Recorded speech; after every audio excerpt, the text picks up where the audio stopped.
Madhya Pradesh Congress committee ने एक बार पुनः जगत बहादुर अन्नू, जो कि वर्तमान में नगराध्यक्ष कांग्रेस के हैं, उन पर भरोसा जताया है और महापौर के लिए उन्हें उम्मीदवार घोषित किया है। अन्नू जी, ईटीवी भारत में स्वागत है आपका। निश्चित रूप से एक बड़ी जिम्मेदारी पार्टी ने आपको दी है। जी, बड़ी कृपा है मां नर्मदा की भी और कांग्रेस पार्टी के हमारे सारे वरिष्ठों की और कांग्रेस के जबलपुर शहर के सारे कार्यकर्ताओं की, नेताओं की। आज उन्होंने बहुत बड़ा विश्वास मेरे ऊपर जताया और मैं भी इस बात का प्रण करता हूं कि कभी भी कांग्रेस पार्टी का मस्तक नीचे नहीं होने दूंगा। पूरी निष्ठा से, पूरी ताकत से, ईमानदारी से, कर्मठता से मैं काम करूंगा, मेहनत करूंगा। आने वाला जो हमारा महापौर का चुनाव है, उस चुनाव के लिए मैं पूरा प्रयास करूंगा कि आम जनता, हम सब मिलकर, हम पूरे कांग्रेस जन मिलकर और सारे लोग मिलकर जबलपुर शहर में इस बात का आह्वान करेंगे कि 18 वर्ष आपने उनको दिए, अब 5 वर्ष हमको दीजिए।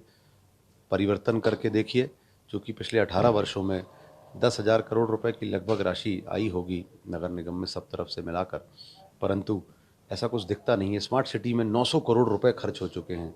900 करोड़ रुपए शहर में कहाँ खर्च हुए हैं दिखाई नहीं देते। हम लोग आने वाले 5 वर्षों में सिर्फ और सिर्फ एक जो मेरी सोच है वो ये है कि हमारा शहर बाकी के शहरों से पीछे हो गया है। क्योंकि चुनौती रहेगी आप पर, क्योंकि लंबे समय से नगर निगम में भाजपा काबिज है, उनको हटा के कांग्रेस को लाना एक चुनौती है। मुझे ऐसा लगता है कि जीवन के हर पहलू में, हर बात में चुनौती होती है। चुनौती की जो सामना करता है वही सब कुछ होता भी, वही आगे भी बढ़ता है। हम लोग चुनौती का सामना करने तैयार हैं, परंतु ये चुनौती नहीं है। चुनौती इसलिए नहीं है कि 18 वर्ष उन्होंने जो इस शहर को दिया है वो आम जनता के सामने उन्होंने कुछ नहीं किया। मैं बता रहा हूँ आपको, सब जगह से मिलाकर लगभग 10,000 करोड़ रुपए आए होंगे पिछले 18 वर्षों में।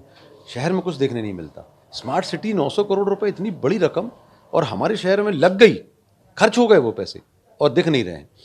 इसलिए चुनौती उस कारण से नहीं है कि ये 18 साल से हैं, उस कारण से आसानी है क्योंकि आम जनता इनको देख चुकी है।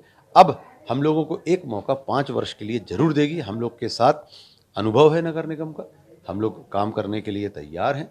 हम लोगों को पता है कि आम जनता की क्या परेशानी है, नगर निगम और जबलपुर शहर में लेकर उन सारा बेहतरीन एक नक्शा तैयार है, जिस नक्शे पे हम लोग काम करेंगे और जबलपुर शहर को भोपाल, इंदौर से 5 वर्ष के अंदर आगे ले जाकर एक महानगर बनाएंगे। क्योंकि भाजपा के पास सरकार है, सत्ता है, संगठन है, ये भी एक उनके लिए एक प्लस पॉइंट रहेगा।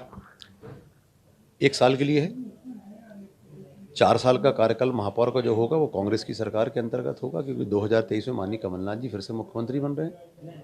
और रही बात नगर निगम की, तो नगर निगम जो संस्था होती है वो उसकी अपने आय के स्रोत होते हैं। जो भी पैसा नगर निगम जबलपुर के पास आएगा वही पैसा रायपुर जाता है, वही पैसा नागपुर जाता है, वही पैसा केंद्र सरकार से। प्रदेश की बात है अगर, तो जितना पैसा भोपाल को मिलेगा, इंदौर को मिलेगा, उतना ही जबलपुर को मिलेगा। नेतृत्व क्षमता की परेशानी है। अगर महापौर आपका ठीक काम करने वाला अगर हो तो वो जबलपुर शहर को बहुत आगे ले जा सकता है। इन पैसों को सरकार से, प्रदेश सरकार और केंद्र की सरकार से बहुत ज़्यादा अंतर नहीं पड़ता, क्योंकि समान पैसा, एक सा पैसा सारे शहरों को आता है। आप उसको किस तरीके से इस्तेमाल करते हैं इस पर निर्भर करता है। फिर ब्लूप्रिंट तैयार किया है कि अगर महापौर बनते हैं आप तो किस तरह से शहर का डेवलपमेंट होगा, विकास होगा। हर पहलू पे काम करना है।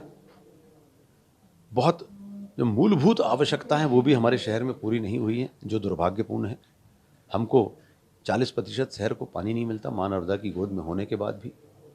कहीं कहीं तो बोरिंग से पानी का काम चल रहा है, टीसी कनेक्शन से काम चल रहा है, बिजली नहीं है। आज जलप्लावन बहुत भयंकर होता है हमारे शहर में, 2 इंच पानी गिर जाए तो। यातायात व्यवस्था खराब है, पार्किंग की कोई व्यवस्था नहीं है, सड़कें नाली सब उधड़ी हुई है, धूल का गुब्बार है पूरे शहर के अंदर। सफाई व्यवस्था चौपट है। हम 1 नंबर आ सकते हैं, हम इंदौर से बेहतर कर सकते हैं, लेकिन ऐसी स्थितियां नहीं हैं। इसके बाद भी बहुत सारी ऐसी स्थितियां हैं जिससे रोजगार के साधन उत्पन्न होंगे। हमारे बच्चे जो बाहर पढ़ने जाते हैं स्कूलों में, वो जबलपुर में व्यवस्थाएं हो सकती है अगर अच्छे स्कूल आएंगे तो। हम हर वार्ड में शासकीय स्कूल को बहुत अच्छा कर सकते हैं। हम बड़े अस्पताल यहाँ पे एम्स और मेदांता और ऐसे बहुत सारे ऐसे अस्पताल हैं जबलपुर ला सकते हैं। चिकित्सा व्यवस्था अच्छी हो सकती है और हमारे लोगों को यहाँ दिल्ली, बॉम्बे और नागपुर नहीं भागना पड़ेगा।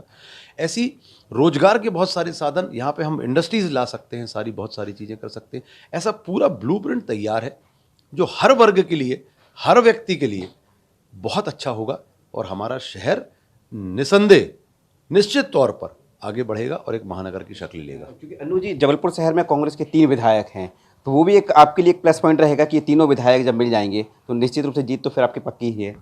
देखिए, 4 विधायक लगते हैं और 5 विधायक लगते हैं पूरे इस सीट में मिलाकर, महापौर की सीट में, उसमें से 4 विधायक हमारे हैं।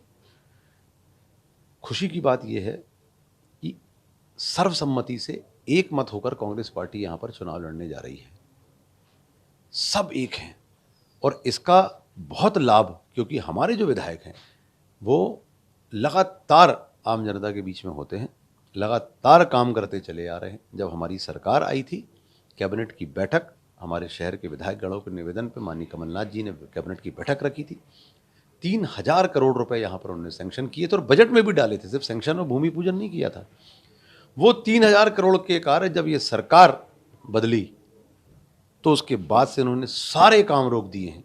सिर्फ श्रेय की राजनीति को लेकर वो सारे 3000 करोड़ के काम शहर में चालू होंगे और यहाँ पर सारे विधायक गणों के सहयोग से सारे हमारे पार्षद जो 89 लड़ेंगे और महापौर के जो चुनाव हम लोग लड़ने जा रहे हैं, इसमें बहुत लाभ होगा। निश्चित तौर पर बहुमत भी हमारा पार्षदों में आएगा और महापौर का चुनाव भी हम जीतेंगे। तो ये थे महापौर के उम्मीदवार जगत बहादुर अन्नू जी, जिनका कहना है कि स्थानीय जो विधायक हैं उनका पूरी तरह से सपोर्ट है। उसके अलावा जब कैसे जबलपुर शहर का विकास किया जाएगा उसका एक पूरा तरह से ब्लूप्रिंट तैयार करके रख लिया है। बहरहाल अब देखना होगा कि जब चुनाव होते हैं तो आखिर जीत किसके सहरे चढ़ती है। जबलपुर से ईटी भारत के लिए सुनील विश्वकर्मा।